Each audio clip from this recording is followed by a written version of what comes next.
Ya, terus tadi ada yang nanya juga, Bro. Jadi gimana caranya menentukan 9 konten terbaik untuk Ya. 9 konten pertama gitu? Kira-kira konten apa sih yang bagus buat 9 konten pertama?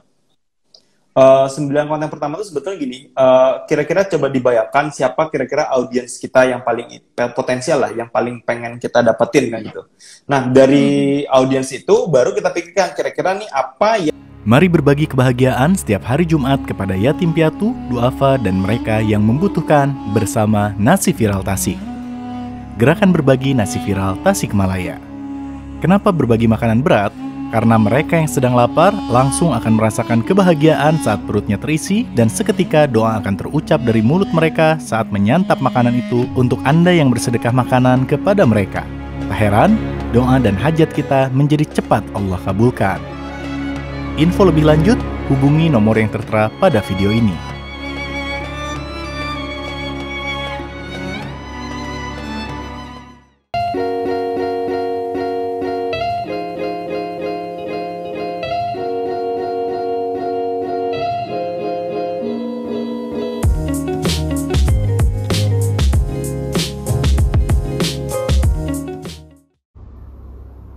Halo, Assalamualaikum warahmatullahi wabarakatuh. Selamat sore Sobat Hebat semuanya. Dan juga salam sejahtera buat kita semuanya.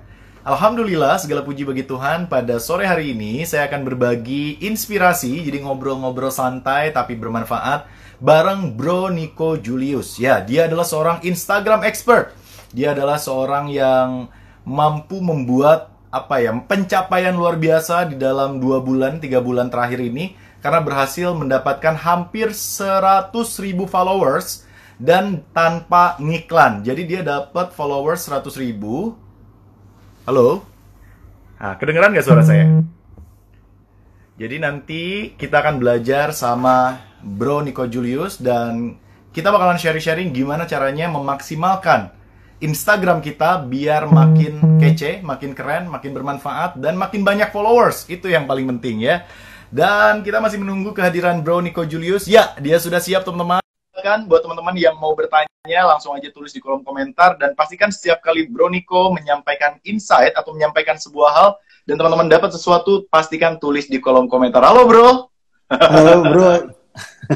Wow, Nico Julius. Tepuk tangan dulu teman-teman. Sudah hadir menyapa kita sore hari ini. Gimana kabarnya Bro? Baik Bro, gimana di sana? Sehat, sehat. Oh, iya. Lu tinggal di mana sih? Di Jakarta apa di Surabaya? Di apa di Surabaya, Surabaya. Oh, wong Surabaya ya. Nah, teman-teman, Bro Nico Julius ini adalah seorang Instagram expert dan kita akan belajar banyak. Teman-teman juga bisa langsung bertanya. Nanti saya akan tanyakan langsung sama Bro Nico Julius. Dan yang paling fenomenal adalah Nico Julius ini mampu menghasilkan 100.000 followers. Sebentar lagi ya, Bro. 100.000 Amin. followers dalam waktu 3 bulan ada ya? Kalau dihitung dari awal sih kita Desember, berarti sekitar lebih sih, kayak 4-5 bulan. Oh, lebih ya? Wow, dalam 5 bulan. Wah, punya gue ini udah berapa tahun nih Instagram, Bro? Masih gini-gini aja. Nah, tapi sebelum kita ngebahas itu, kita akan gali dulu dan kita akan cari tahu siapa sih sebenarnya Bro Nico Julius ini. Karena jujur aja, Bro, saya nggak pernah tahu siapa Bro Nico Julius sampai sekitar 2 bulan terakhir. Tahu-tahu nongol terus di explore, sampai akhirnya kepo. Udah gitu ternyata ilmunya, statistiknya luar biasa, dan akhirnya nyerah, follow, dan belajar langsung sama Bro Nico Julius. Jadi sebenarnya siapa sih dirimu? Oke, jadi perkenalkan selamat sore buat teman-teman dan Bro Esvan udah ngajakin live juga. Jadi kalau bicara tentang sedikit background, memang dari 2014 sebetulnya udah terjun di digital marketing. Jadi udah lumayan lama ya, sekitar 5-6 tahun memang. Jadi tapi memang kebanyakan itu di belakang layar. Jadi cuman ngurusin iklan, ngurusin website, ngisi artikel, jadi optimasi dan lain-lain. Jadi memang jarang sih muncul di depan. Jadi ya mungkin kalau di lokal Surabaya cukup sering, tapi itu pun juga private bentuknya. Jadi nggak pernah buat kelas yang besar. Paling sekitar 20 orang doang. Jadi memang nggak terlalu banyak masanya gitu yang mau diajarin. Jadi memang background-nya lebih banyak tentang iklan, tapi organik memang agak jarang gitu ya. Walaupun memang dulu sudah pernah juga, tapi di platform lain bukan di Instagram. Wow, keren banget ya. Dan teman-teman, kan Nico Julius ini selalu mengklaim bahwa Instagramnya, dan ada buktinya sih, bukan ngeklaim ya, bahwa Instagramnya baru 5 bulan. Jadi selama ini lo nggak pernah punya Instagram apa gimana, bro? Oh, kalau Instagram ada dari 2014-an kayak sudah ada Instagram. Kan pakai juga buat iklan dulu kan. Cuman ya isinya cuman buat ya personal life. Jadi ya jalan-jalan kemana, foto-foto teman, makanan gitu ya. Jadi kayak Instagram pada umumnya lah, ini gitu. Cuman tidak pernah berpikir sekalipun untuk gimana caranya sih mau buat personal branding ataupun apa, itu belum ada. Jadi kemarin akhirnya ya iseng-iseng lah buat akun baru daripada akun lama kecampur kan gitu. Jadi memang buat akun baru, tapi waktu udah sekitar ya 30.000 sampai 50.000 followers itu mau ngajin verified di satu akun, dia bilang ternyata nggak boleh kalau punya 2 akun namanya sama. Jadi satu dikorbankan gitu.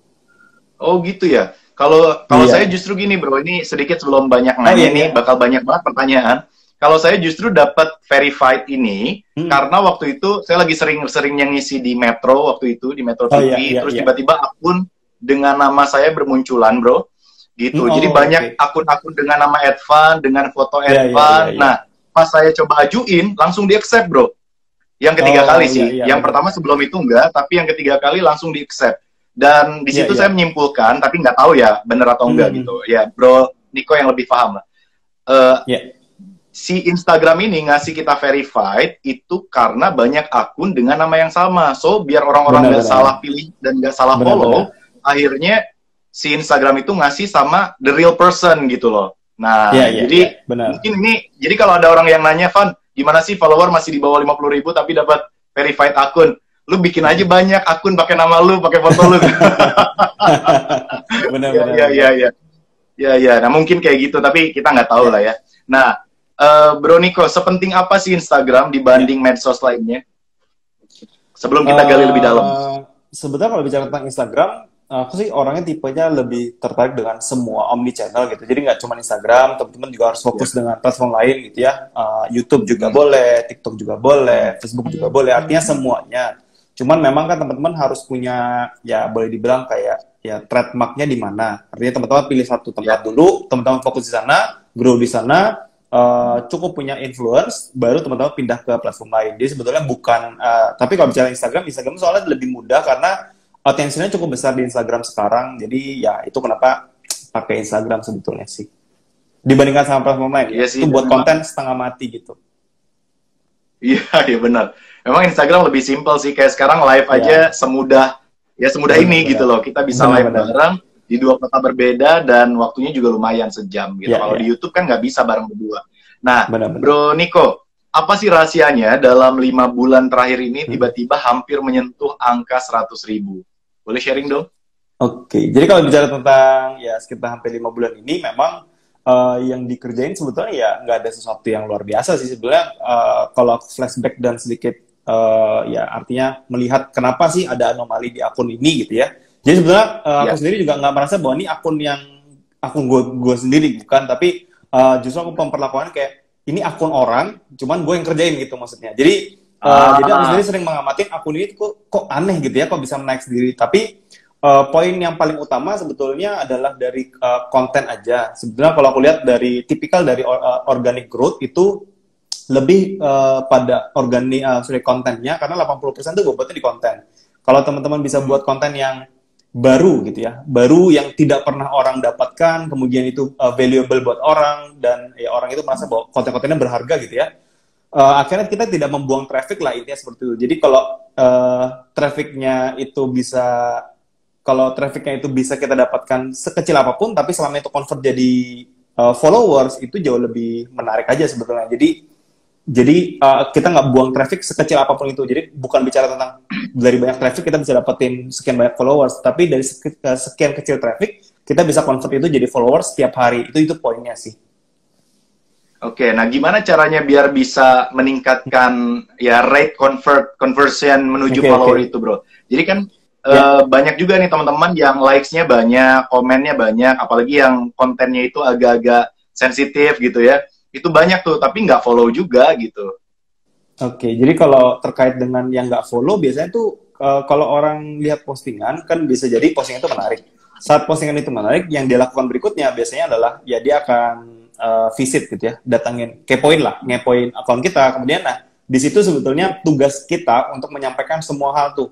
Bangun portofolio, jadi mulai dari bio-nya, kemudian mulai dari feed post-nya, itu jadi sebisa mungkin kita bisa fokusin dengan memberikan sebanyak-banyaknya value dengan audiens gitu ya, ya paling nggak tuh di 9 postingan pertama, sehingga semakin fokus seseorang melihat postingan-postingan kita yang 9 pertama tadi atau 9 paling baru kita posting, sebisa mungkin itu valuable.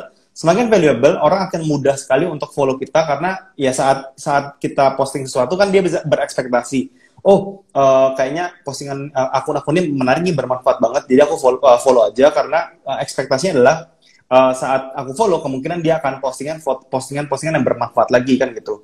Berbeda kalau misalnya kita posting semua isinya jualan gitu ya. Nah, saat orang lihat postingan lain jualan kan ya kita ekspektasinya malas dong gitu ya follow, tapi nanti buat dijualin gitu. Jadi ya itu kenapa sebetulnya konversi ke follow itu besar karena dari konten yang bagus, terutama di 9 pertama. Itu paling penting sih. Berarti 9 konten pertama itu menentukan kualitas follower kita ke depannya ya bro ya? Benar-benar. Nah ini ada pertanyaan duluan nih dari Dear Pocahontas. Mau tanya dong, kalau banyak yang save tapi nggak mau follow, kenapa itu kira-kira? Dia bermanfaat tapi nggak suka orangnya kayaknya bro. Ya. Jadi kalau konten save, maksudnya banyak save tapi nggak ada yang follow, biasanya lihat lagi apakah konten itu saat kita lihat di feed post tadi, kalau misalnya ada 9, katakan 1 bagus, tapi 8-nya jualan, ya mungkin orang akan save konten itu aja. Jadi dia akan melewatkan konten yang dia nggak akan follow kita karena ekspektasi dia kan bisa jadi jualan kan nanti. Atau misalnya jangan-jangan yang save banyak ini kan subjektif sekali gitu ya, banyak yang dimaksud itu berapa. Kalau misalnya banyak 10 gitu kan, nah 10 jangan-jangan kompetitor kan juga bisa, artinya kita nggak tahu banyak itu berapa, tapi kalau misalkan udah sampai ratusan tuh udah, ya itu boleh kita kategorikan banyak gitu ya. Dan kalau sudah banyak tapi nggak ada yang follow, berarti ada something wrong kan. Nah biasanya itu di feed post-nya atau di bio-nya, biasanya ke arah sana sih. Nah terus kayak saya sendiri bro, itu kan ya lumayan lah ya punya followers gitu, sekitar berapa sekarang, 47 ribuan. Tapi kok yang like dikit ya gitu, padahal udah berusaha ngasih konten yang bagus gitu ya. Kemudian kok yang like sedikit, yang komen dikit, itu kira-kira faktor apa sih bro? Biasanya sih karena nggak tahu sih, pernah bolos apa enggak, artinya pernah absen posting nggak selama ini? Kalau itu ya karena jujur aja baru aktif di Instagram ya pas WFH ini bro.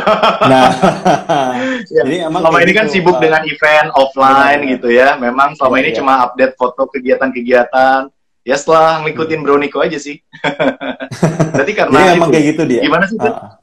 Jadi memang kalau Instagram itu kan karena dia bentuknya sosmed bukan search engine, maka tipikal media sosial adalah kita dituntut keaktifan di sosial media itu, karena ya semakin sering kita berinteraksi bersosialisasi nanti di platform ini, maka ya dia akan kasih kita reward yang cukup bagus juga kan gitu. Tapi kalau search engine itu berbeda, saat kita menyajikan konten yang sangat valuable, semakin banyak orang yang suka historical gitu ya, secara historical, maka konten kita akan makin permanen, intinya makin bagus penempatannya. Jadi semakin tinggi di pencarian gitu ya, baik itu di YouTube ataupun Google. Berbeda kalau di sosmed. Kalau di sosmed itu kita harus terus hadir di audiens kita. Kalau semakin kita jarang posting, artinya kita semakin mudah dilupakan kan sama si audiens. Nah, semakin dilupakan, Instagram juga tahu bahwa ya saat kita posting ya kita dapat sedikit penalti lah. Artinya kita harus sering konsisten, kemudian baru mulai perlahan-lahan dia akan mulai naik, sebetulnya kayak gitu. Oh gitu, berarti kita harus update itu kalau bisa setiap hari ya. Dan yang bagus itu sehari berapa kali sih bro? Idealnya kalau sehari sih 1 sih minimal. Jadi ya jadi nggak perlu, artinya kalau misalnya paling rendah menurut aku pribadi itu 5 per minggu. Jadi ya itu 5 sih, paling minim lah itu 5 per minggu. Ya terus buat kan saya pernah baca tuh Bro Niko mengatakan bahwa kalau bisa untuk meraih reach di luar followers kita itu harus menggunakan hashtag ya bro ya. Dan ada beberapa pilihan hashtag, apa tuh istilahnya gitu kan. Nah tapi saya lihat sendiri postingan-postingan Bro Niko kok justru jarang pakai hashtag gitu. Gimana sih maksudnya? Jadi memang ada sedikit perbedaan cara kerja menurut yang aku amatin dari beberapa di akun yang @bynikojulius ini, di mana gini, perjalanan dari sebuah akun itu kalau misalnya kita membangun secara organik, dari 0 sampai 1000 pertama, 10.000 pertama, itu memang kita bertumpunya sangat besar sekali, kita benar-benar bertumpu sama yang namanya hashtag gitu. Jadi karena kita belum punya fans, kita nggak bisa dapetin impresi dari siapapun, dari orang-orang atau fans kita, maka peranan hashtag itu sangat besar sekali saat 0 sampai 10.000 followers. Tetapi saat kita udah dapat 10.000 followers, biasanya nanti kita udah mulai bergeser. Impression yang paling besar dari kita sebetulnya bukan dari hashtag lagi, tetapi dari fans kita. Walaupun masih sedikit, kita akan dapat namanya other, yaitu mencari virality dari konten-konten kita. Karena konten kita yang kita post udah lumayan banyak kan, minimal ya katakan 14-30 postingan, katakan gitu. Nah, itu kan jadi portofolio yang mempermudah orang untuk follow kita. Nah, saat orang mudah follow kita, semakin sering kita posting dengan hashtag, impressionnya meningkat, kemudian orang nge-share makin banyak, kita dapat tuh namanya impresi dari other atau yang lain kan gitu. Itu dari share biasanya bentuknya. Nah, itu pertumbuhannya mulai sekitar dari 10.000 sampai sekitar 50.000 tuh paling besar dari other, dari share itu.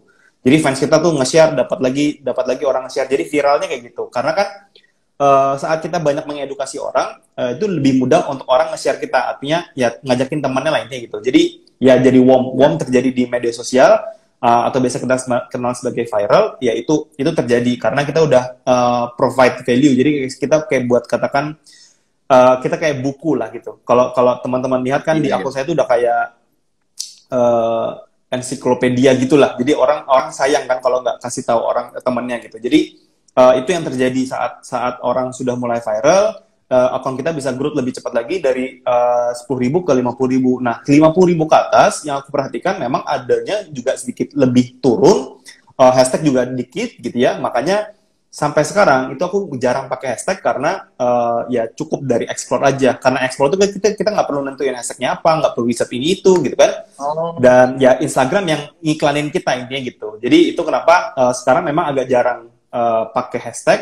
Sebetulnya pengen melihat bener-bener nggak performanya seperti itu. Tapi sejauh ini sekitar 2 minggu terakhir aku perhatikan memang setiap aku posting selalu dapat explore dan tanpa memakai hashtag gitu ya. Walaupun waktu pakai hashtag juga hashtag dapat, explore juga dapat gitu.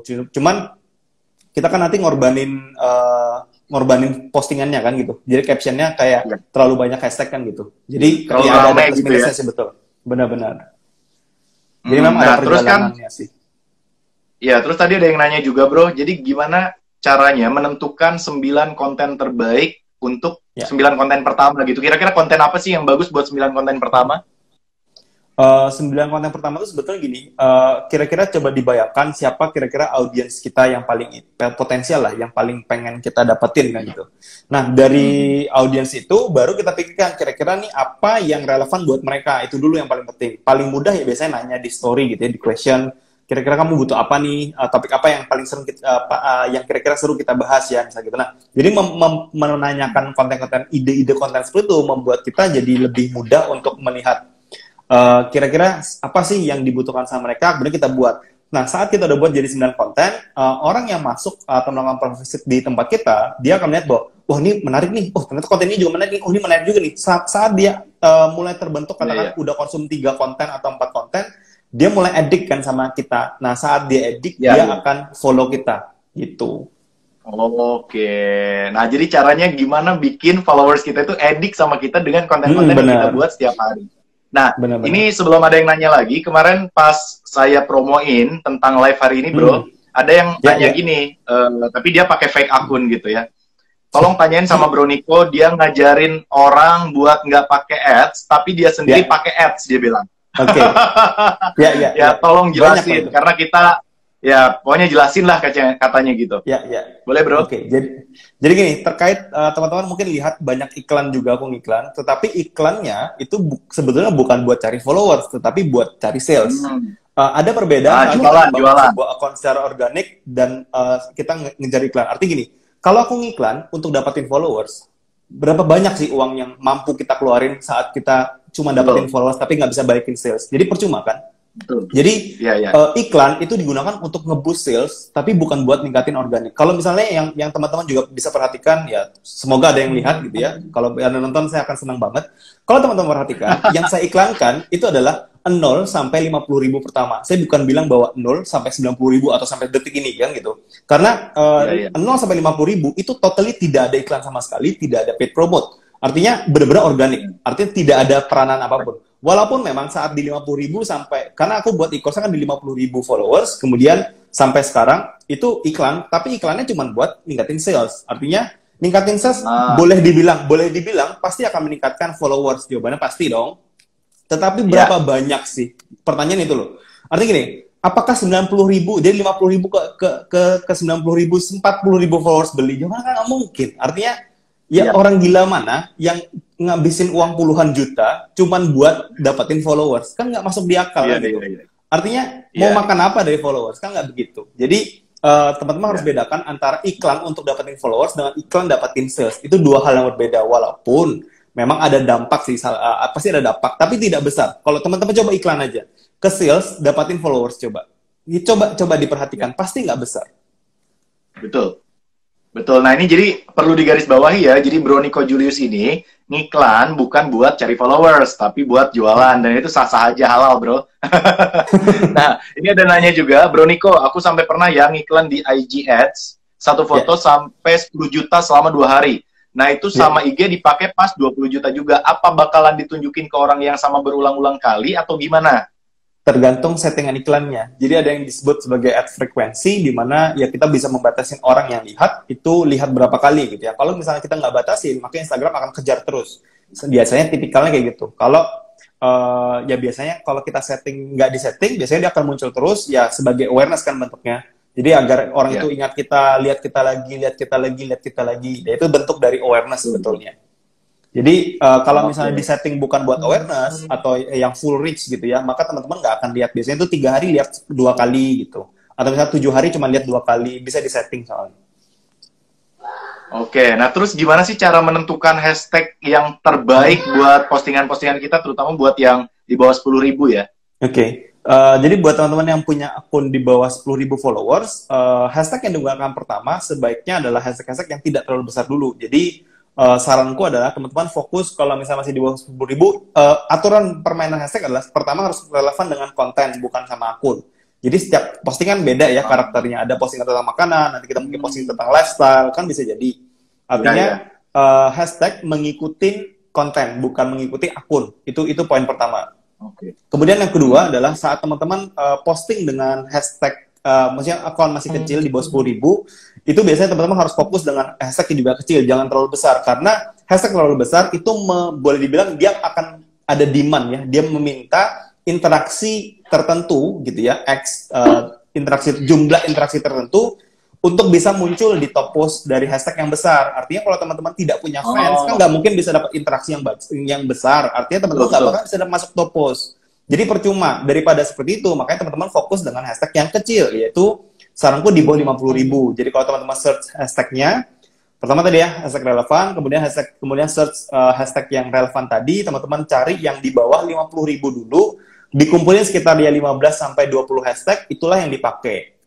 Jadi cari yang turunannya ya, jadi misalnya kita search misalnya bisnis, di bawah bisnis ada bisnis online, bisnis apa, nah yang turunannya atau relatednya, hashtag itulah yang kita pakai. Jadi bukan bisnis kemudian nanti nasi goreng gitu, nah itu kan jauh banget. Jadi bukan seperti itu. Jadi satu hashtag yang relevan, kemudian cari turunannya. Nah itulah yang kita pakai sebetulnya.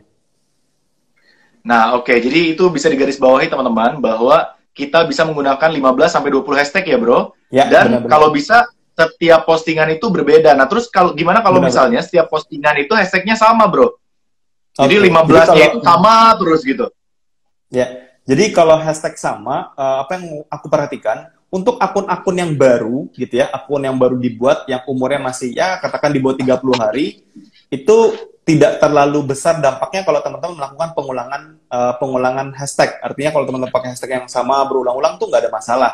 Karena dulu di kasusku memang pernah pakai itu sekitar ya hampir 2 minggu berturut, jadi 14 hari hashtag sama terus gitu ya. Tapi tetap dapat impresi. Jadi nggak tahu kenapa untuk akun baru itu nggak ada masalah pengulangan hashtag walaupun tidak disarankan. Jadi kalau aku sendiri tidak menyarankan, mending teman-teman ganti-ganti.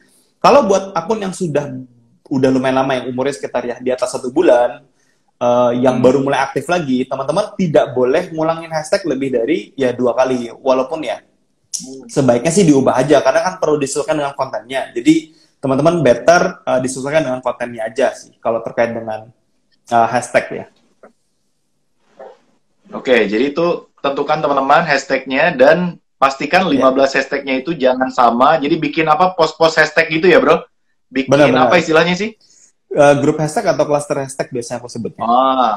Cluster hashtag atau grup hashtag. Nah teman-teman kalau dapat insight dari percakapan kita berdua, tolong ditulis di kolom komentar dan pastikan teman-teman juga share live Instagram ini biar makin bermanfaat buat banyak orang. Ini ada pertanyaan lagi. Hashtag itu seberapa pengaruh menambah peminat dan follower katanya Silvi?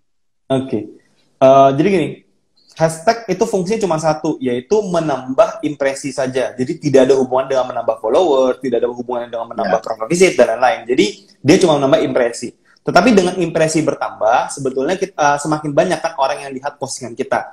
Nah, balik lagi sekarang, kalau misalnya postingan kita dilihat banyak orang tetapi postingannya jelek atau tidak bermanfaat, ya sama aja, tidak ada yang visit, tidak ada yang follow, gitu ya. Jadi berapapun orang yang lihat, kalau kontennya jelek, ya jelek. Artinya, ya nggak bakalan works. Tetapi kalau misalnya konten itu bagus, bermanfaat, buat orang kepo, gitu ya. Nah, semakin banyak yang lihat, semakin banyak orang yang kepo, semakin banyak orang yang follow akhirnya. Jadi itu prosesnya. Jadi tidak ada hubungannya antara hashtag dengan follow, tetapi hashtag itu menambah impresi. Makanya konten lah yang berpengaruh besar dengan penambahan follow dan profile visit sebetulnya kayak gitu.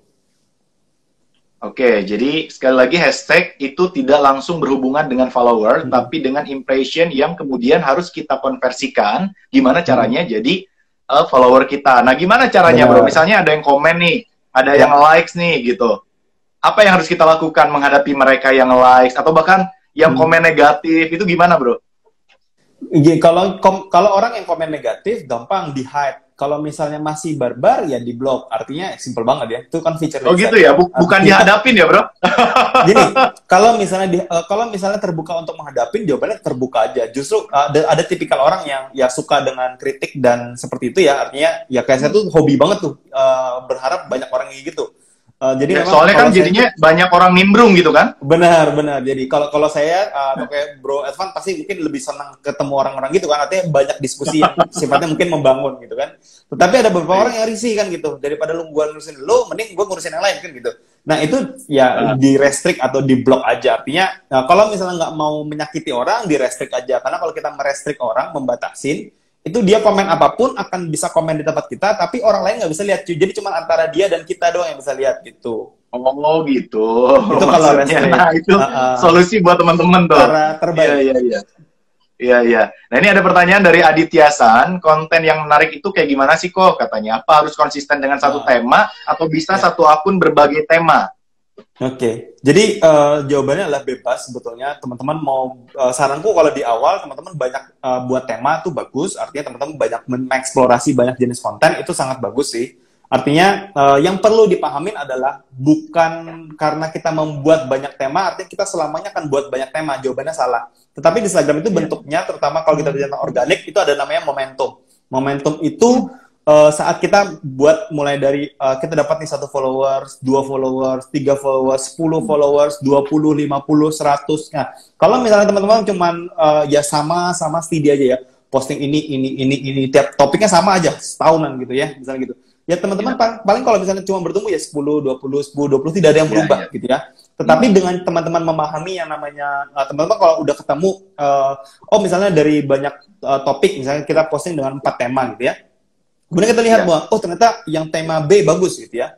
Kalau tema B bagus, maka teman-teman kejar untuk buat sebanyak-banyaknya tema B tersebut. Jadi teman-teman jangan fokusin sama 3 tema yang lain, walaupun boleh, tetapi dikecilin jumlahnya. Jadi teman-teman fokus dengan konten yang dapat banyak interaksi, teman-teman akan gulung yang namanya. Karena kan orang lagi banyak suka dengan konten tersebut. Saat dia suka, itu digulung terus gitu. Jadi kasih terus. Semakin dia suka, semakin dia excited, semakin besar putaran dari atau pertambahan followers kita. Sebetulnya kayak gitu. Jadi kita perlu peka dengan namanya konten. Berarti saat kita menemukan konten yang paling rame, kita buat mereka edit dengan berkali-kali mengeluarkan konten tersebut gitu ya bro ya. Benar-benar. Nah terus kan yang namanya konten di Instagram itu ada banyak ya bro ya. Ada video, ada foto, Benar-benar. bisa juga cuma sekedar tulisan, dan juga sekarang lagi ramenya microblog atau carousel.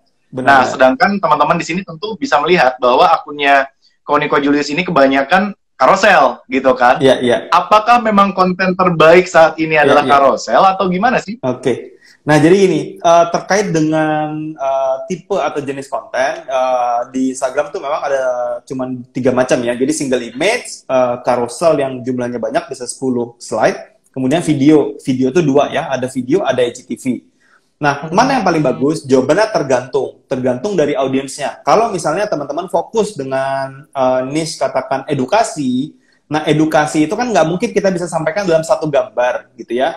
Kalau misalnya buat dalam video bagus nggak? Jawabannya bagus. Tetapi biasanya kalau video tuh lebih memakan waktu ya untuk editing, scripting, rendering, dan lain-lain. Jadi prosesnya cukup makan waktu, makanya itu agak, ya aku sendiri jarang buat video karena prosesnya lama. Nah itu kenapa jatuhnya di microblog. Di microblog itu kan kita bisa punya kanvas bisa sampai 10 gambar. Kita kan bisa menyampaikan satu topik edukasi itu lengkap, artinya gitu. Nah, orang yang pengen mendapatkan edukasi kan pasti pengen sesuatu yang utuh, nggak mungkin pengen ini satu tunggu besok ya gitu ya, kan lama banget gitu ya. Jadi kalau bisa sampaikan satu hal itu langsung jadi. Nah itu kalau tipenya edukasi. Tetapi kalau kita bicara tentang kayak kecantikan gitu ya, mereka di kecantikan itu microblog nggak kepake ya, karena orang apa yang diedukasi kan, mereka nggak butuh edukasi gitu ya. Single image kan tidak bisa juga menggambarkan. Jadi kalau teman-teman perhatikan di niche beauty, itu yang paling bagus adalah video yang top performingnya. Karena yang orang pengen dapatkan atau konten yang dikonsumsi orang-orang yang tertarik dengan beauty itu adalah prosesnya. Misalnya eyeliner dulu kah, misalnya, atau eyeshadow dulu misalnya, atau blush on dulu, atau apapun. Jadi kan orang pengen lihat proses-prosesnya make up itu terjadi, dan itu digambarkan dari konten yang video bentuknya. Tidak bisa digambarkan dengan single image maupun microblog kan gitu. Makanya tergantung niche-nya, itu berbeda lagi nanti jenis kontennya. Jadi yang menyesuaikan dengan masing-masing konten sih. Nah, terus untuk membangun sebuah konten itu sendiri kan butuh ide, butuh gagasan dan lain-lain. Nah, buat Bro Niko sendiri gimana sih caranya bisa menemukan ide-ide baru, mulai dari hasil studi kasus, kemudian macam-macam deh. Itu gimana sih caranya? Sebetulnya sih karena sekarang kalau dulu tuh sebenarnya berpikir doang, kira-kira orang butuh apa sih, apa yang paling banyak orang tanyain. Misalnya tentang riset hashtag, kemudian apa sih namanya, komen, misalnya tipe konten, carousel, apa segala macam. Nah itu setiap ada sesuatu hal itu dimasukin ke bank idea namanya. Jadi ada listing tentang ide-ide yang banyak yang lagi lewat kita dapat, masukin semuanya di folder itu. Jadi kalau aku sih pakainya Trello. Jadi ada ide apa, masukin semua ke Trello, kemudian tetapi itu kan nanti sifatnya dia akan Trello tuh Trello.com ya. Jadi kayak buat planning itu. Jadi masukin semua ide ke situ, baru nanti kita akan sortir. Jadi kita masukin semua ide-ide, nah baru kita lihat nih ada yang overlapping nggak, ada yang sama nggak antar ide misalnya gitu.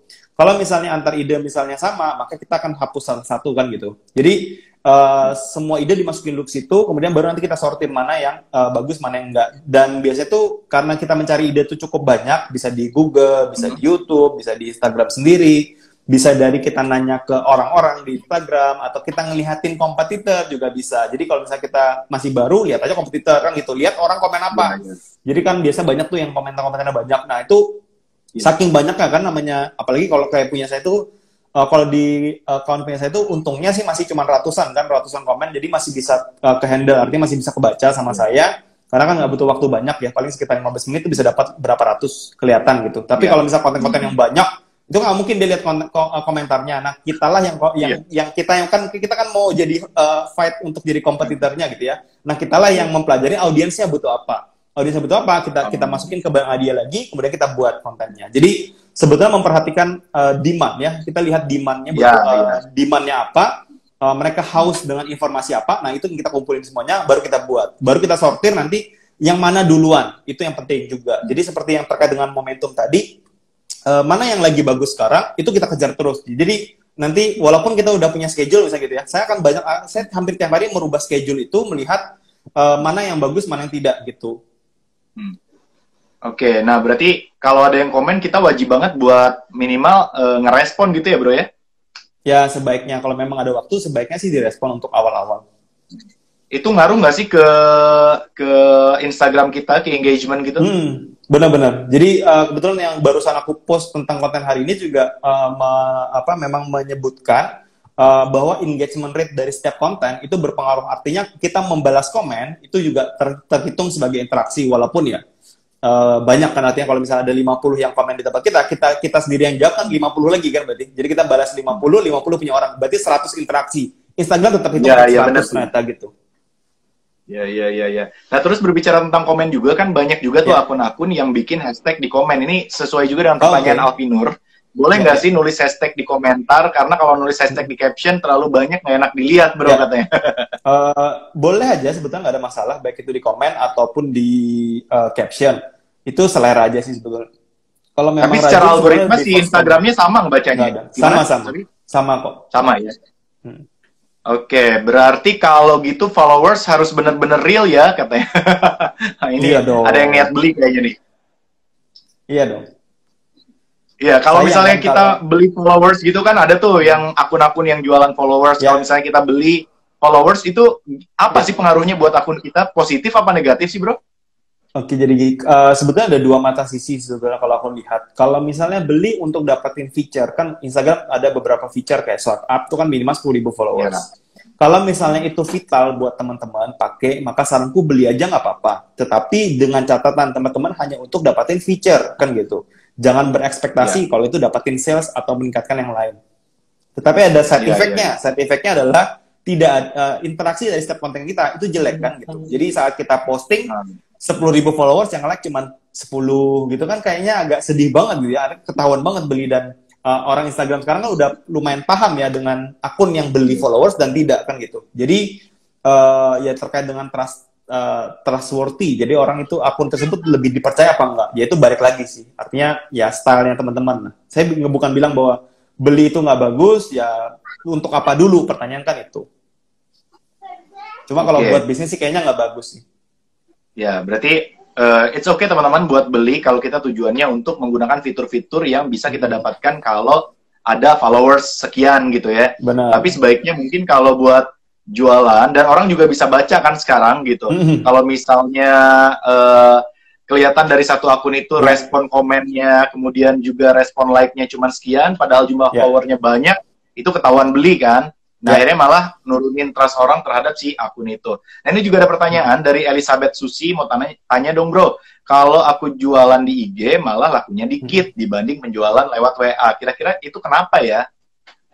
Oh iya dong, artinya gini, sumber traffic itu kan dari sosmed dan yang lain-lain, Facebook, iklan, YouTube, dan lain-lain. Itu adalah source of traffic. Teman-teman, mungkin ada sedikit miskonsepsi antara digital marketing di Indonesia secara landscape. Itu kan WhatsApp dikategorikan sebagai sosial media, padahal itu bukan. Itu kan platform sebagai messenger kan bentuknya. Jadi dia setara dengan Facebook Messenger, BBM kalau kita zaman dulu gitu ya, SMS. Itu adalah platform gateway untuk interaksi gitu, interaksi secara langsung, atau DM itu tempat ngobrolnya. Tetapi WhatsApp sendiri kan tidak bisa mengenerate traffic kan gitu. Jadi itu sebetulnya bukan source of traffic, bukan sumber traffic, tetapi untuk nurturing sebetulnya. Jadi itu channelnya adalah untuk nurturing, untuk bangun list building, itu fungsi dari WhatsApp.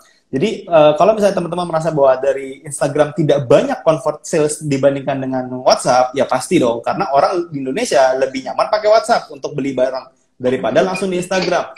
Tapi Instagram lah sebagai sumber traffic agar orang bisa tahu, orang bisa ke WhatsApp kan gitu. Jadi beda itu fungsinya. Jadi bukan head to head ya, karena itu satu ya, garis bukan apple to apple gitu. Nggak benar. Jadi bukan apple to apple. Kecuali teman-teman bandinginnya misalnya Facebook dengan Instagram atau TikTok dengan Instagram. Nah, itu sama-sama source of traffic gitu. Nah, justru kita yang memang seneng jualan di WhatsApp butuh banget Instagram buat dikenal ya, bro ya. Benar. Jadi bagus banget buat teman-teman ngebangun trust, ngebangun customer, ngebangun followers di Instagram untuk kemudian diarahkan ke penjualannya, salesnya di WA. Nah, ini juga ada pertanyaan dari Firda Basyarahil ya. Maksudnya kita tahu dari mana kok konten kita masuk ke Explore. Caranya gimana biar kita tahu bahwa konten kita itu bisa ada di Explore gitu.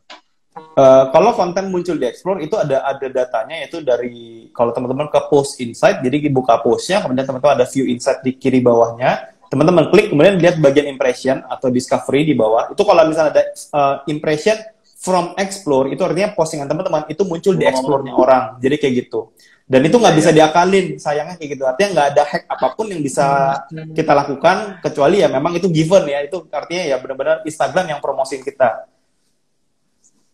Oke, nah terus bro, apa sih langkah pertama setelah selesai menyiapkan konten? Jadi si konten udah siap nih, landing page segala macam udah siap, sedangkan produknya masih sangat baru, belum dikenal sama orang. Kira-kira apa step pertama untuk kita mengenalkan produk kita ke orang di Instagram? Kata Adib Janat. Kalau misalnya fokus ke jualan, artinya sudah punya produk, itu menurut aku langsung bermain di dua. Kalau memang tidak ada bermasalah dengan artinya punya budget marketing gitu ya. Apalagi kalau kita jualan barang kan pasti dong ada budget promosi. Masa nggak ada budget promosi kan gitu? Kan gaji orang atau gaji diri sendiri, masa kita nggak gaji kan gitu? Artinya kan ya ada kan gitu. Jadi kalau misalnya udah fokus pengen jualan, maka teman-teman fokus belajar untuk iklan, teman-teman bangun organiknya juga. Jadi bukan cuma berharap dari konten, karena konten aja di awal itu pasti tidak akan bantu sales, itu udah pasti. Kalau teman-teman mau berharap untuk sales, itu buat aku lucky atau hoki kan gitu. Jadi teman-teman beruntung banget kalau teman-teman posting kemudian ada yang beli gitu ya. Itu langka sekali terjadi. Jadi hampir impossible.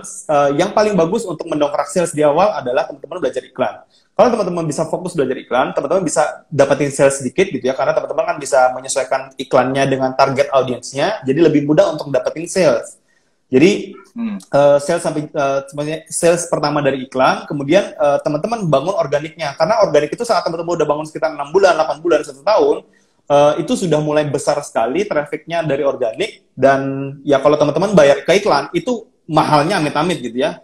Artinya kalau postingan teman-teman itu bisa nge-reach katakan 100 ribu orang aja katanya dia. Jadi postingan teman-teman bisa dapat menjangkau 100 ribu orang. Itu kalau kita ngiklan udah habis, perlu duit sekitar 15 juta untuk iklan kayak gitu doang. Jadi ya itu organik, itu saat kita udah sambil jalan kan gitu. Saat kita udah establish secara konsisten posting dan lain-lain gitu ya. Jadi itu memang effortnya dalam bangun bisnis di online tuh memang dua macam itu gitu ya, yang harus teman-teman lakukan. Tapi ya balik ke teman-teman sih sebetulnya. Kalau misalnya mau organik, itu tidak instan, butuh waktu gitu ya. Kalau mau iklan, lebih cepat, tapi butuh skill. Nah, jadi teman-teman, ya itu plus minus sih. Iya, nah makanya teman-teman untuk membangun sebuah akun Instagram ini butuh satu kata ya bro ya, sabar. Benar. Harus sabar, harus bulat, harus konsisten. Wah, itu effortnya luar biasa tuh. Makanya salut banget buat orang kayak Bro Niko ini yang dalam waktu 5 bulan bisa membangun Instagramnya sampai kayak gini. Dan teman-teman, Bro Niko juga bikin e-course dan teman-teman bisa belajar di www.nikojulius.com ya bro ya? Ya, jadi yang belum ya kali gitu ya, misalnya ada yang belum follow Bro Niko, follow sekarang juga dan langsung aja belajar dari Bro Niko. Karena ini ada yang nanya bro, ilmu-ilmu yang sekarang dibahas ini ada nggak sih nanti diajarin di online course, dia bilang? Ada, jadi yang saya bahas ini sesuatu yang boleh dibilang kayak esensi-esensinya. Tetapi kalau yang di course itu lebih sesuatu yang lebih detail kan. Jadi gimana sih cara milih hashtagnya misalnya gitu. Jadi ya itu langsung lihat dari layar saya biasanya riset seperti apa. Jadi yang langsung muncul di e-course itu bukan saya ngomong kayak gini, bukan. Tetapi layar HP saya, jadi nggak ada muka saya ada kecil gitu ya. Jadi yang muncul adalah layar HP saya, layar laptop saya, gimana saya kerja. Jadi itu yang muncul sebetulnya. Ya, jadi langsung ke teknik dan prakteknya teman-teman. Dan bisa langsung diikutin dong ya, berarti ya? Ya. Karena kan klik per klik kan jadinya. Ya, klik per klik. Dan mudah-mudahan nanti Bro Niko juga mau jual e-course-nya di www.naiklevel.id. Saya udah ngajakin Bro Niko gitu ya. Mudah-mudahan dia mau setelah ini. Dan tapi tetap nanti kita nge-link dan juga database-nya tetap bisa lo dapat juga bro. Dan memang keuntungannya adalah karena banyak pembicara, jadi traffic-nya bisa datang dari pembicara yang lain. Nah, terus kalau bicara balik lagi tentang hashtag bro. Misalnya kan tadi dibilang bahwa hashtag itu minimal 2 kali. Gitu ya, 2 kali pengulangan. Tapi kalau misalnya selang-seling gimana? Misalnya dua postingan, cluster hashtagnya sama. Di postingan berikutnya ganti dulu, di postingan berikutnya lagi, baru sama lagi dengan 2 yang sebelumnya. Itu gimana bro? Sebetulnya kalau di head satu-satu gitu boleh juga gitu ya. Cuma aku pribadi belum pernah ngukur yang kayak gitu. Apakah pattern seperti itu Instagram bisa baca gitu ya? Untuk beberapa Iya, iya. platform kayak semacam Google itu bisa dibaca. Jadi artinya kalau kita pakai sama kemudian satu kali itu doang, itu kalau AI-nya Google itu bisa baca. Tapi kalau di Iya, iya. Instagram sih aku belum pernah coba gitu ya. Tapi kayaknya sih Iya. enggak. Cuman sebaiknya sih kalau aku biasanya satu cycle atau satu putaran testing itu biasa 1 minggu. Jadi jauh lebih itu kalau aku biasanya ya. Aman, Jadi ya? bebas sih, aman. Kalau lebih aman tuh Iya, 1 minggu iya. sih. Oh, jadi bikin berapa, Kak? 7 cluster hashtag berarti ya, Bro ya? Benar-benar. Nah, terus juga ada pertanyaan lagi nih. Kemarin sempat nambah hashtag di IG Bisnis, tapi ketika Ya. diklik, nggak ada postingan itu. Gimana ya? Kenapa ya? Oke, kalau misalnya Maksudnya di gimana ya? search di hashtag itu kan ada 2 slot gitu ya. Pertama ada top post, ada yang namanya recent post. Jadi Ya. lihatnya di mana. Kalau di top post pasti belum tentu muncul kan gitu. Tapi kalau di recent tidak ada, Ya, ya. artinya itu yang biasa kena teman-teman bisa sebut sebagai shadow ban. Shadow ban itu penalti Oh. karena teman-teman pakai hashtag yang sama atau yang nyepam di Instagram berulang-ulang, sebetulnya kayak gitu. Oke, nah kayak gitu ya teman-teman jawaban dari Bro Niko. Jadi bisa jadi itu adalah shadow apa Bro? Shadow ban ya? Shadow ban, ya shadow ban. Ya, shadow ban karena kita mengulang-ulang hashtag yang sama. Nah ini ada pertanyaan Ya. lagi dari Trycore91, biasanya kelahiran 91 ini Bro. Misalnya nih, akun di atas 30 hari, kata Ya. Coach Niko harus berbeda. Misalnya kita usaha nasi goreng nih, apakah saat kita ngepost nasi goreng kedua dan ketiga, hashtagnya harus beda atau boleh sama? Sebenarnya itu udah dijawab sih. Tapi boleh mungkin diperjelas Bro. Jadi gini, setiap posting sebisa mungkin sih beda. Artinya yang boleh sama, boleh nggak sama, gimana boleh gitu. Yang boleh itu ada 30% sama. Jadi kalau misalnya 20 hashtag, 5 sama, 15-nya beda. Itu poinnya. Jadi secara mayoritas dari hashtag yang kita pakai atau dalam satu grup hashtag yang kita pakai, itu 70% beda. Artinya itu dianggap sebagai hashtagnya beda gitu ya. Jadi secara majority berbeda, itu Instagram akan bacanya beda. Jadi bukan kita pakai 20 yang baru, tetapi teman-teman bisa pakai 15 yang berbeda, 5-nya sama. Karena kan mungkin kita mau pakai hashtag yang sama terus gitu kan. Jawabannya boleh, tetapi tidak boleh yang mayoritas. Nanti kita pakai 15 yang sama semua, 5-nya diubah, yaitu nggak namanya nyepam kan gitu. Oh, oke. Oke. Nah, kenapa dia nanyain itu? Ternyata dia jelasin lagi di bawah tadi Bro, bahwa Ya. kenapa hashtagnya dia bingung dengan banyak hashtag karena memang bisnisnya misalnya nasi goreng gitu. Apalagi hashtag-hashtag yang sesuai dengan nasi goreng kan cuma segitu-gitu doang gitu, Bro. Itu solusinya Ya. gimana? Oke, jadi kalau misalnya kalau topiknya ya turunan hashtagnya cuma dikit gitu loh. Oke, jadi kalau misalnya turunnya yang terlalu sedikit, maka teman-teman perlu yang namanya melakukan ya itu pendekatan kayak horizontal. Teman-teman berpindah ke grup hashtag yang lain. Misalnya teman-teman membuat postingan yang temanya lain, misalnya grup pencinta kuliner. Kuliner kan banyak kan turunannya lagi. Kemudian mungkin lebih ke masakan Nusantara. Jadi selain nasi goreng kan banyak sebetulnya nih atau bentuk Benar, dari yang similar gitu ya, kayak masakan Nusantara, masakan rumahan, cara memasak. Artinya itu banyak turunan dan teman-teman fokusnya ke sana kayak gitu. Yang dibedakan ya. Oke, jadi kalau udah bingung dengan turunannya, teman-teman sebenarnya nggak usah bingung karena kita bisa lihat kiri kanannya gitu kan, yang sejenis dan mirip dengan hashtag tadi. Nah ini ada Agnes, dia nanya juga Bro, mau nanya dong, misalnya untuk akun baru di bawah 1000 dan mau milih hashtag di Flick gitu ya. Oke. Yang dilihat itu bagian apanya? Tetap DPAC apa sih? Gimana sih bacanya? Yang 200 sampai 1000 apa gimana gitu? Jadi kalau teman-teman pakainya Flick, ini mah member pasti ya. Jadi kalau teman-teman ini udah beli e-course pasti ini. Iya, itu kan asing banget soalnya. Jadi kalau teman-teman pakai Flick, itu memang di APC itu perlu diperhatikan. Di APC itu kan seberapa aktif sih sebuah hashtag kan gitu. Jadi berapa banyak yang posting. Jadi yang diperhatikan memang di bawah 800. Tapi jangan juga yang 0 kan gitu. Kalau 0 artinya hashtagnya mati, nggak ada yang posting kan gitu. Kalau nggak ada yang posting, nggak ada yang dicari kan gitu. Simpel banget. Jadi jangan cari yang mati, jangan juga cari yang terlalu besar. Kalau misalnya terlalu besar, postingan teman-teman itu tenggelamnya cepat banget. Jadi kalau kita refresh itu baru 1 detik, toto udah geser. Refresh lagi, toto geser, toto hilang kan gitu. Jadi itu kenapa di APC faktor yang pertama dilihat. Kemudian yang kedua adalah postmate dulu. Jadi kalau misalnya di APC-nya udah sesuai, tetapi postingannya jumlahnya banyak, melebihi dari yang katakan 50.000 tadi, ya teman-teman jangan pakai dulu gitu ya. Baru nanti lihat yang average like dan average comment. Sebetulnya itu sih. Tapi yang penting dilihat cuma 2 kok. Postmate dan di APC-nya. Oke, jadi postmate dan di APC-nya ya. Oke. Nah ini ada pertanyaan lagi nih. Ini banyak banget pertanyaan, nggak apa-apa ya Bro ya? Nggak apa-apa. Oke, ada pertanyaan dari Azamusya. Kalau kontennya emang pure buat bisnis, dan gimana caranya untuk menghindari kebosanan atau kejenuhan followers atas postingan kita yang itu-itu aja? Apa yang harus kita lakukan? Jawabannya ya buat konten yang lain, karena kalau konten bisnis di medsos kan orang ke medsos itu seperti kita nongkrong di kafe, kita sharing kan gitu.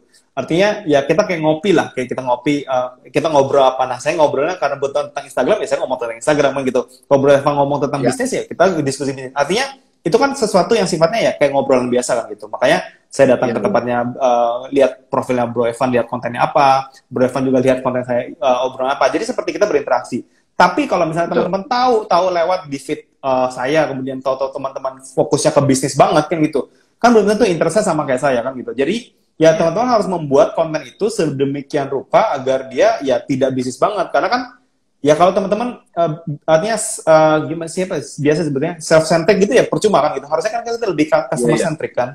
Harusnya lebih apa yang orang butuhkan kan gitu. Jadi itu peran dari medsos ya. Jadi bukan ke self-centric tapi lebih ke customer-centric kalau kita bicara tentang ya medsos, karena kan kita pakai sosmed untuk cari customer kan gitu, bukan bukan buat cari kita gitu. Iya, berarti setiap kali kita mau bikin konten teman-teman, pastiin teman-teman lihat apa kebutuhan followers kita dan apa kebutuhan orang-orang yang follow kita. Jadi bukan apa yang kita suka, tapi apa yang followers kita suka. Kurang lebih gitu ya bro ya? Benar. Nah ini ada pertanyaan lucu nih, Kalau misalnya bisnisnya di klinik hitan atau sunatan ya bro ya. Oke, ya.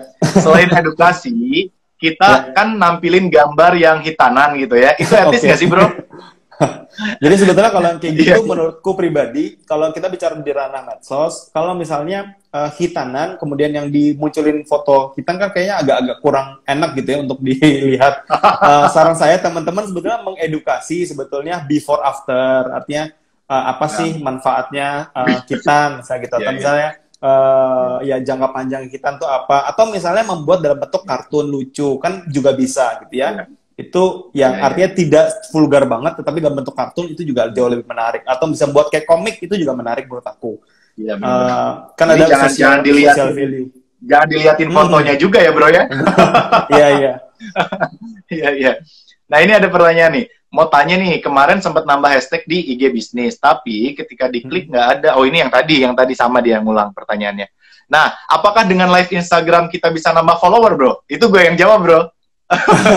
Iya tuh. Bisa. Bisa. Ya, emang bisa.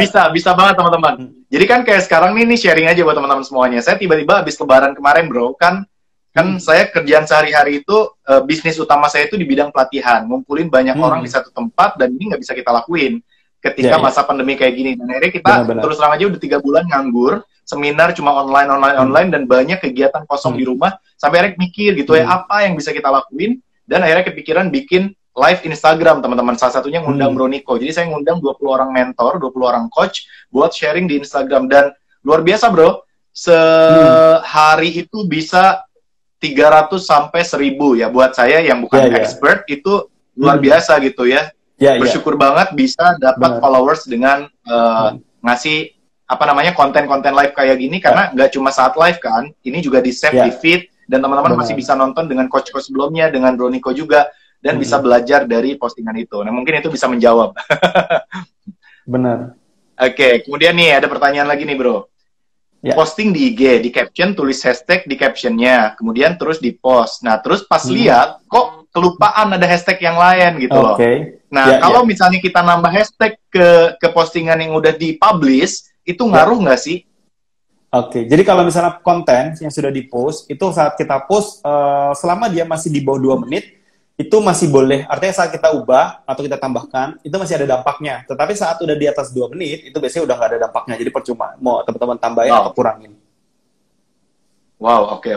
Nah, jadi teman-teman, kalau udah 2 menit, nggak usah diubah-ubah lagi. Nah, tapi kalau kadang saya kayak gini, bro, misalnya kayak bikin carousel nih kemarin, tiba-tiba ada tulisan yang typo gitu kan, jadi nggak sempat ngecek dulu, ada tulisan yang typo, akhirnya kita arsipkan, dan kita upload lagi dengan postingan yang udah kita benerin. Kalau kayak gitu gimana, bro?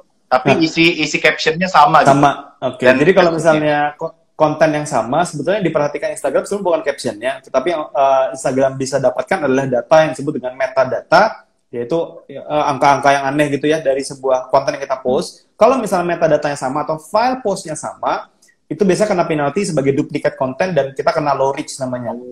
Jadi postingan tersebut itu akan susah banget ngangkatnya. Artinya karena dianggap duplikat, dia akan sedikit banget dapat sebaran dari Instagram, apalagi di satu account. Jadi itu berlaku buat di satu account ya. Kalau misalnya kita post di account yang lain, ya itu nggak ada masalah.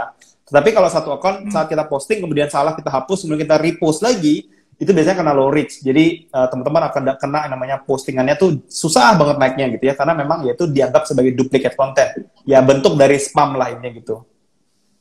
Jadi kurang disarankan sih. Terus, ya jadi nggak disaranin teman-teman kayak gitu ya. Nah berarti gue sering kayak gitu, nggak boleh lagi. Kalau mau kayak gitu, nah, ini boleh. Artinya diedit bro. Jadi kalau misalnya mau diedit. Tapi diedit sedikit. Cuman kan editannya dikit banget bro. Iya, dikit aja, tapi kan filenya berubah. Nah, saat filenya berubah, itu nggak ada masalah gitu. Oh, nggak ada masalah kalau kayak gitu ya. Oke. Gue catat, bro. Nah, ini ada pertanyaan lagi. Follow-unfollow masih worth it nggak sih sekarang? Kalau follow-unfollow sebenarnya masih worth sampai sekarang. Tapi buat dalam scope, artinya kalau kita ngomongin cuma seputar ya nambahin followers kan gitu. Kalau cuma mau nambahin followers, ya pasti ada orang yang follow back kan gitu. Tetapi kalau teman-teman mau meningkatin authority, ngembangin akun, brand akun, maka follow bukan sesuatu yang bagus kan gitu. Jadi depends. Kalau misalnya teman-teman merasa bahwa ya aku cuma butuh followers, nggak butuh konversi, ya silahkan follow gitu ya. Tapi kalau teman-teman fokusnya ke konversi, bangun bisnis yang benar di Instagram, ya follow tuh tidak terlalu baik untuk dilakukan. Sebetulnya kayak gitu sih. Oke, tadi kan Bro Niko juga cerita tentang fitur-fitur yang bisa kita dapat kalau misalnya kita udah memperoleh sekian followers tuh. Ya. Nah, sebenarnya itu fitur apa aja sih yang Bro Niko tahu yang bisa kita dapat setelah follower kita taruh di atas 10.000 gitu? Apa aja sih sebenarnya? Idealnya tuh kalau feature itu kalau Instagram cuma di lock di 10.000 swipe up doang kok. Feature lain hampir semua kita dapatin. Kecuali memang ada update baru yang belum roll out di semua akun bisa jadi. Artinya kita belum kena gitu, belum dapat. Kadang bisa gitu. Iya benar-benar itu pernah ngerasain juga sih salah satu fitur dulu yang lain dapat kok gue nggak dapat padahal udah update juga gitu. Ini juga ada yang nanya soal regrand bro, nge-regrand gitu ya.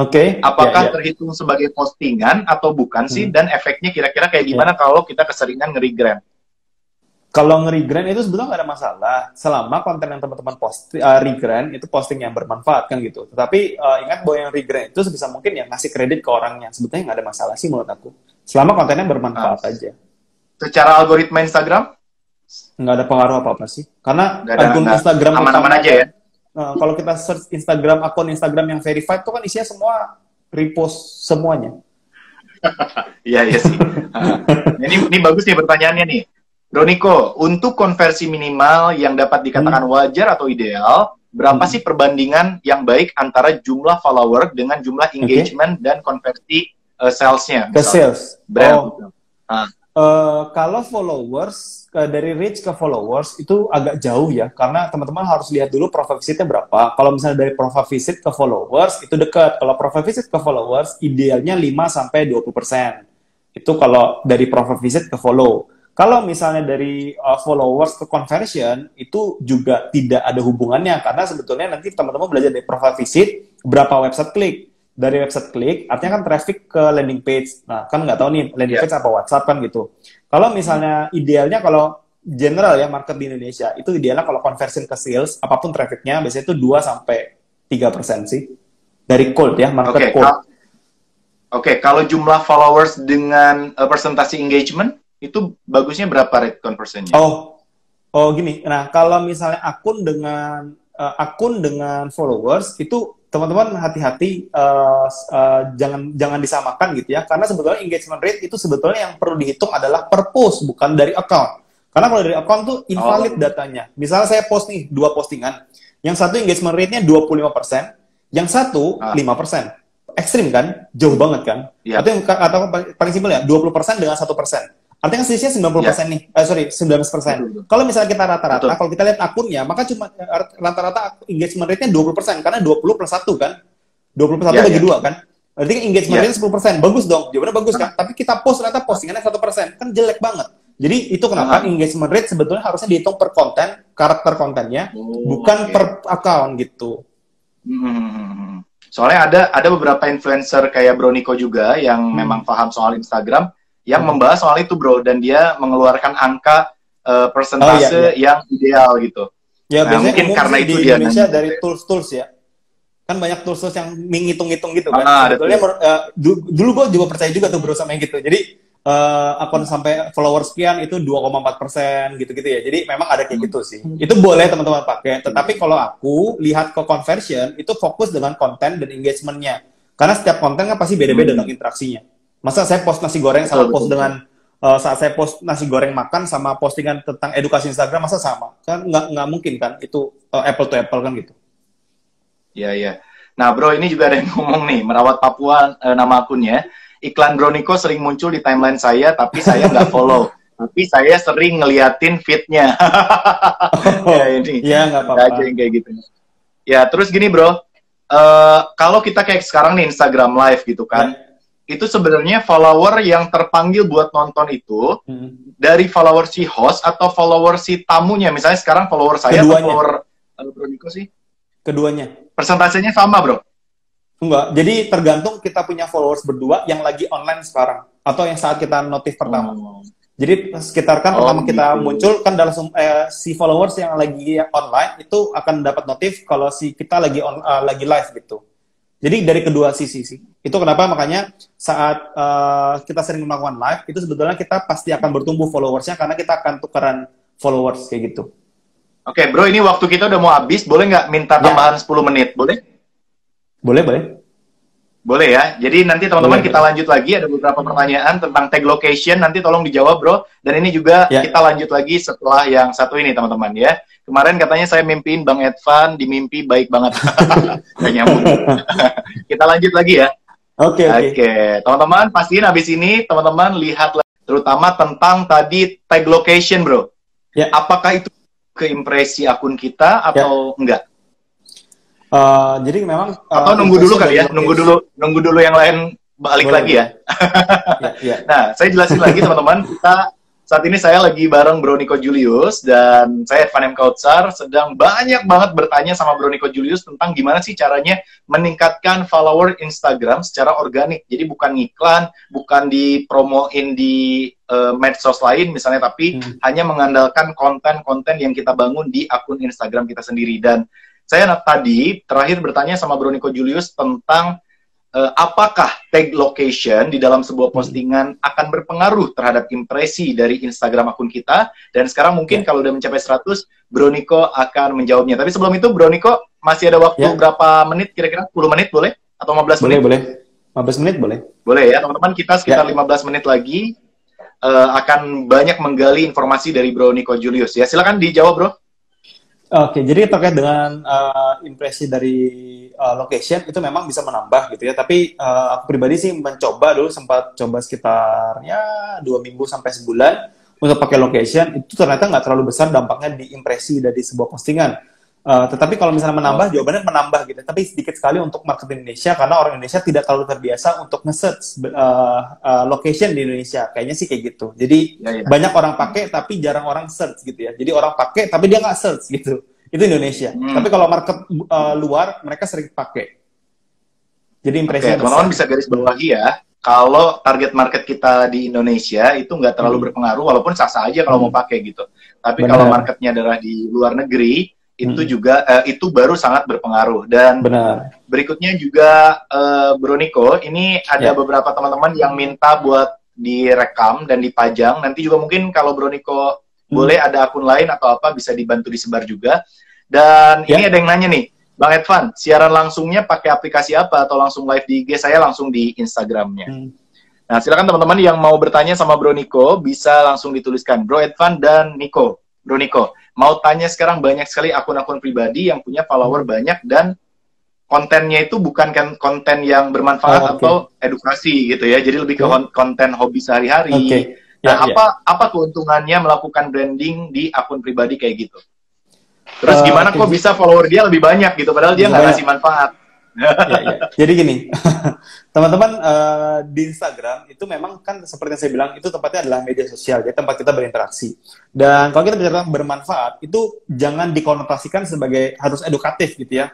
Karena edukatif adalah salah satu bagian dari bermanfaat gitu ya. Bermanfaat itu apa aja sih? Sebetulnya ada sebenarnya kalau buat aku tuh tiga kategori ya. Pertama, yang sifatnya edukatif. Edukatif itu seperti yang saya lakukan tuh edukatif, ngasih-ngasih konten. Kemudian yang dilakukan sama Bro Evan itu juga edukatif.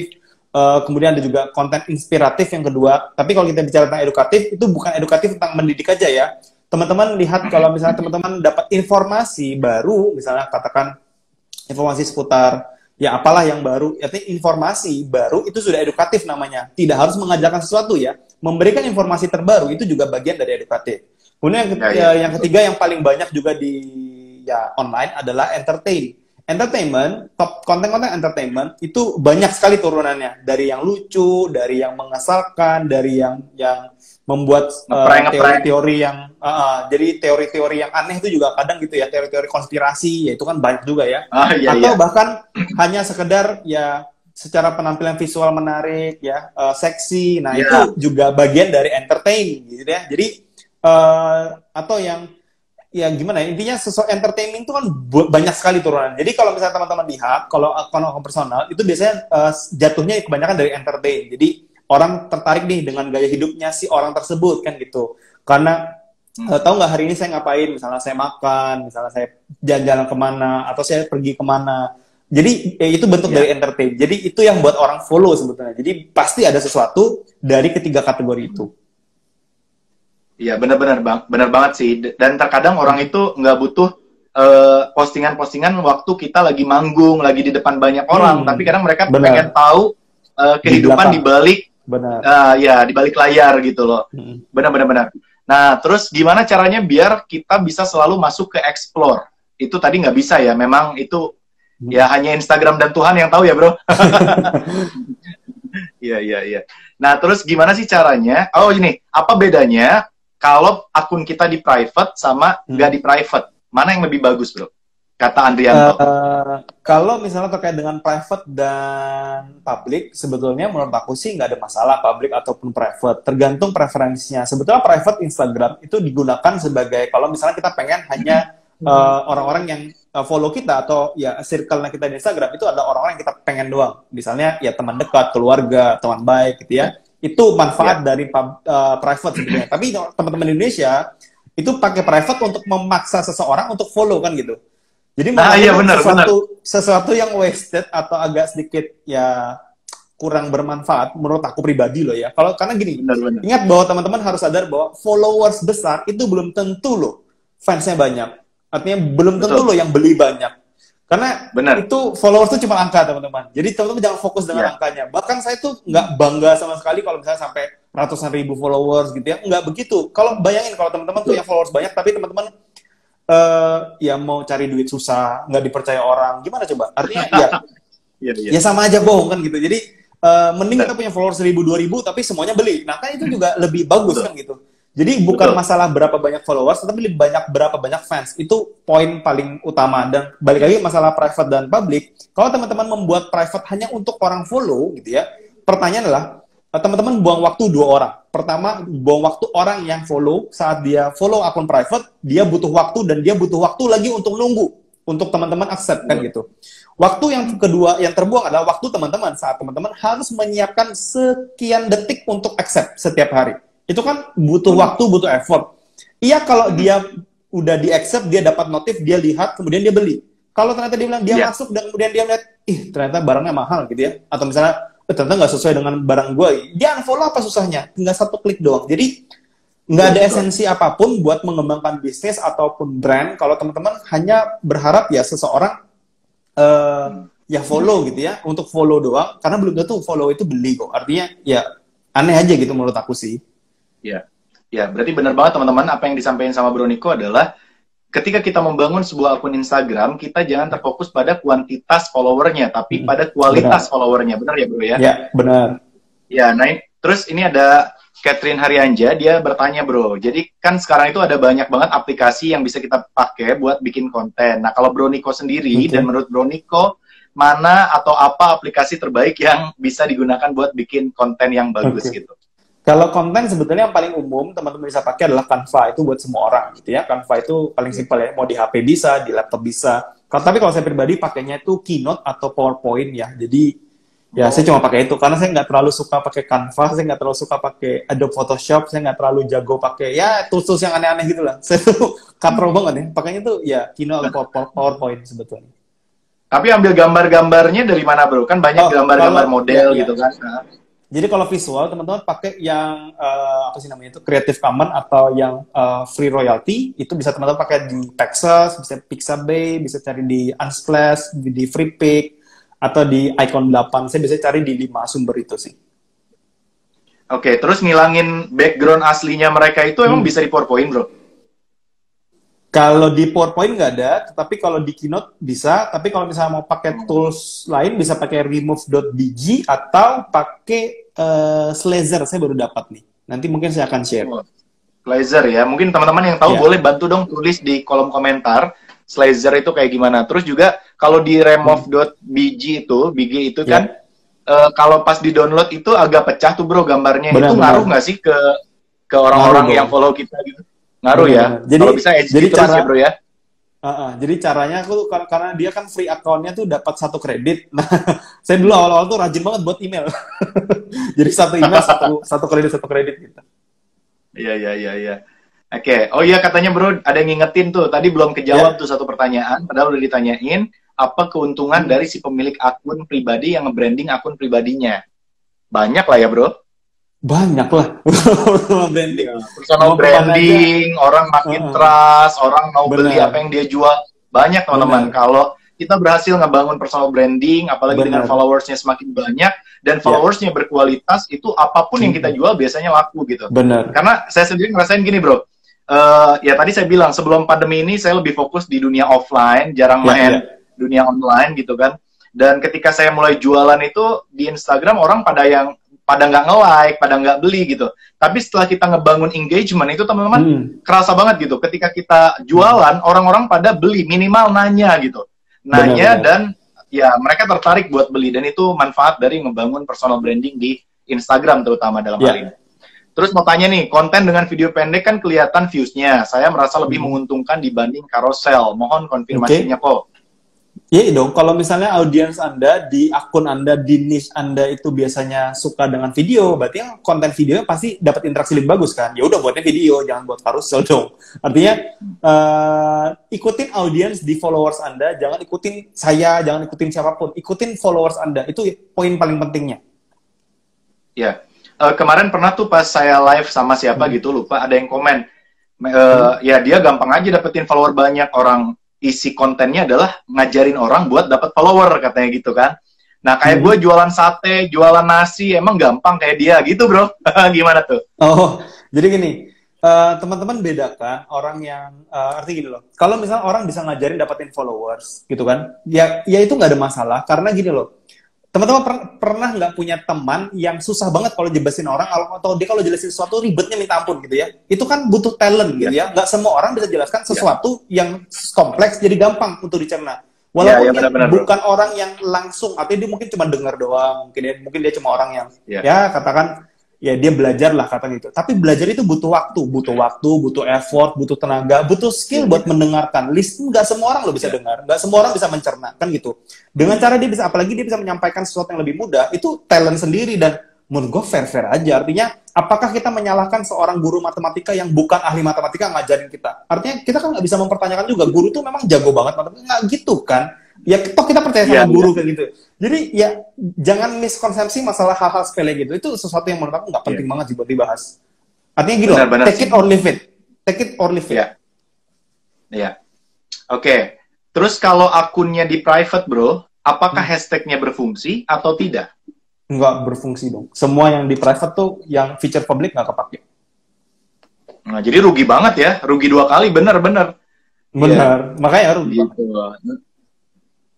Terus gimana cara kita bisa bedain followers yang berkualitas?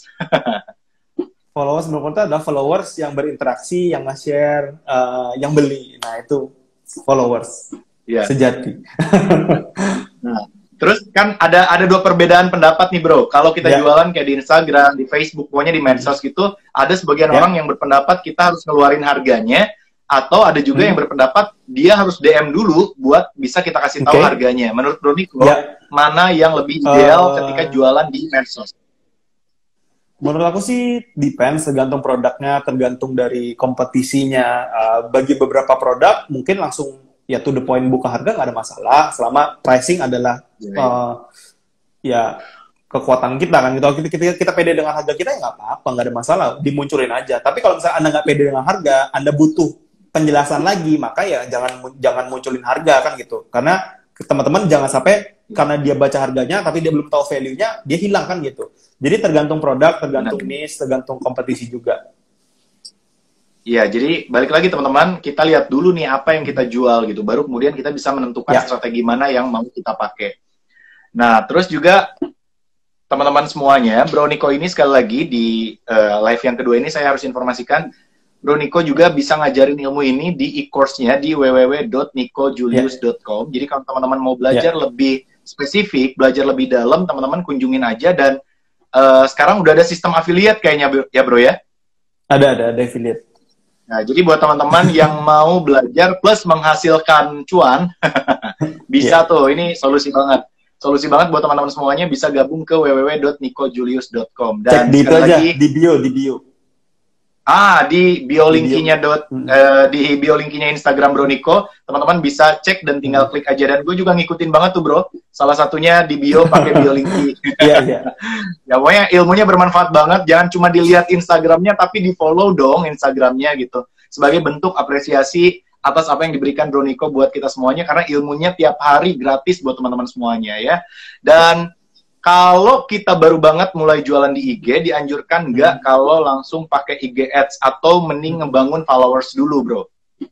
Kalau aku pribadi, kalau misalnya barangnya punya USP yang bagus, artinya kita udah paham USP-nya apa, menurutku iklan nggak apa-apa. Kan udah dulu aku tanganin klien kan hampir semuanya barang baru gitu ya. Namanya orang kalau udah laku siapa yang mau minta bantuin jualan kan gitu. Jadi semua pasti brand baru dan nggak ada masalah kok. Artinya brand baru, akun baru, fanpage baru itu tetap bisa ngasih sales. Karena orang zaman sekarang itu bukan beli karena brand lagi. Artinya gini, memang ada orang yang cukup aware dengan gua harus beli dengan brand tertentu, tetapi mostly kebanyakan orang juga enggak kok. Artinya teman-teman tetap bisa dapetin sales dari account yang masih baru sekali. Jadi jangan mengira bahwa karena saya baru saya nggak bisa jualan. Prong, itu salah logikanya. Ya makanya tadi di live IG pertama Bro Niko ngejelasin teman-teman, buat teman-teman semua yang baru bikin akun baru dan mau mulai ngiklan, lebih baik pelajari dulu cara mengiklan yang baik dan benar gitu. Karena jangan sampai duit yang kita keluarin malah habis buat dibuang-buang begitu aja karena nggak nyampe ke niche yang tepat gitu buat jualan kita. Nah, terus bisa nggak sih kita nyari tahu siapa orang-orang yang nge-save dan nge-share konten kita, bro, di Instagram? Enggak ya?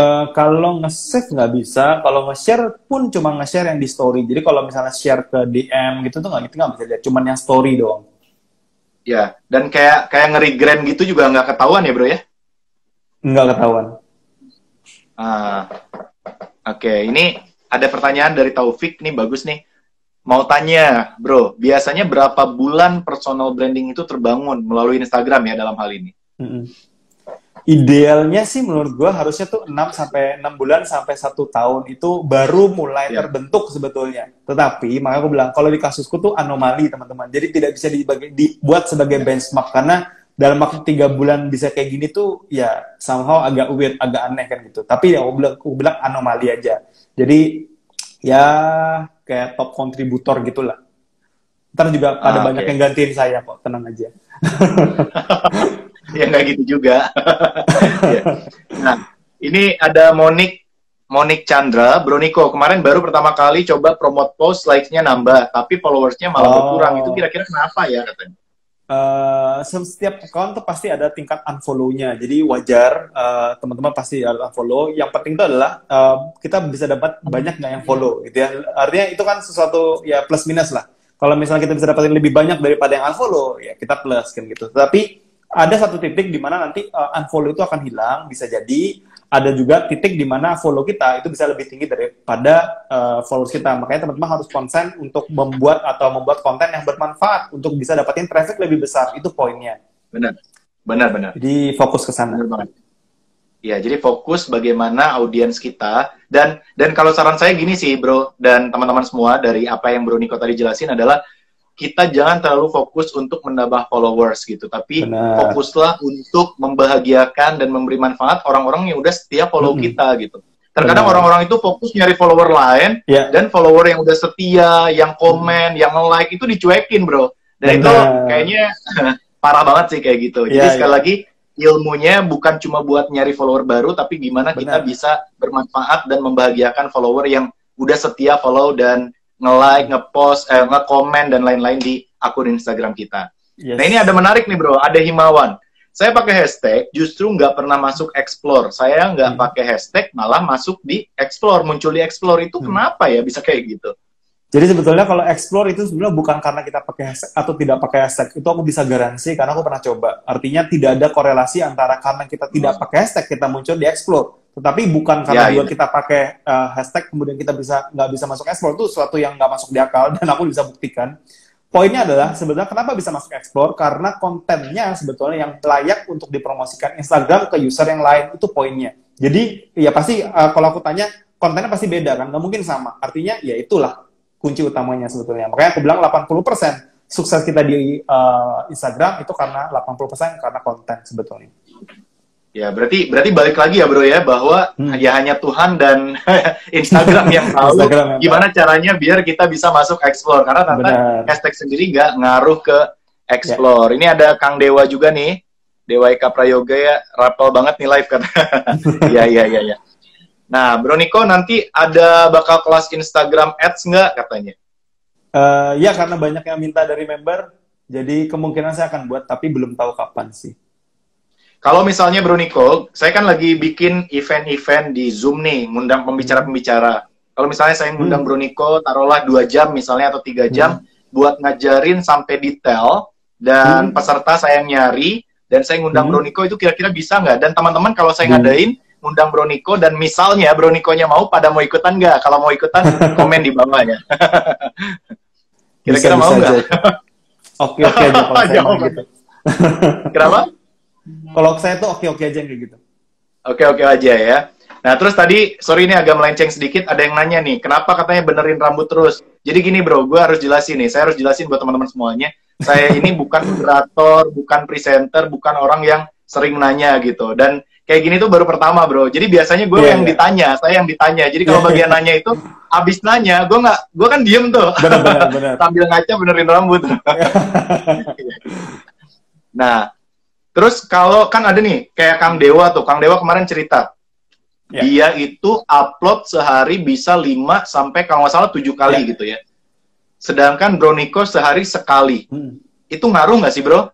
Apakah dengan sering upload justru malah makin berkurang impressionnya atau gimana?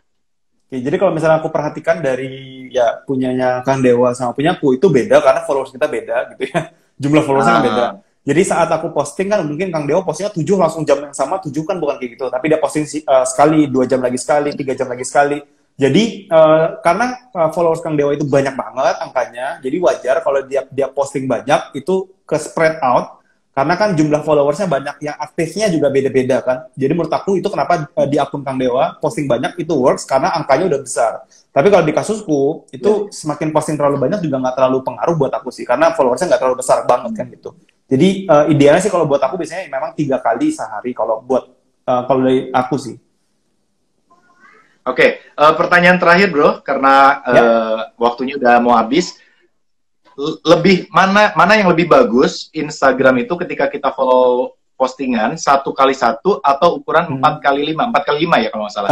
1 kali 1 atau 4 kali 5, mana yang paling maksimal buat impressionnya bro?